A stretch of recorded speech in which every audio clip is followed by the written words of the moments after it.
Hindi ka na mangangamba sa seguridad mo o ng bahay mo kapag meron ka nito. Ito nga pala yung solar-powered CCTV na usong-uso sa panahon ngayon. Kahit mawala ng kuryente ay ma-record pa din ang mga kaganapan sa bahay mo. Ito nga pala yung check-out ko ay nakakonect sa Wi-Fi. Meron din namang pwedeng lagyan ng SIM card para sa mga remote areas o yung mga walang Wi-Fi na area. Pala yung pinili namin dahil may wifi naman kami sa bahay at naka-UPS na din, kaya naman kahit mag-brownout o mawala ng kuryente ay marireview pa din naman namin ang mga kuha ng CCTV. May built-in battery din ito, kaya kahit hindi namin sinaksak yung pinaka-solar panel ay nagana nga siya.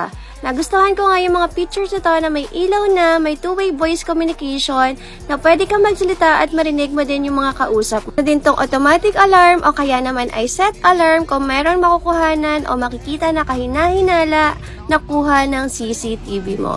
Kaya naman kung gusto mo ng solar na CCTV na hindi na kailangan ng kuryente, ilalagay ko yung link natin dyan sa basket, i-check out mo na.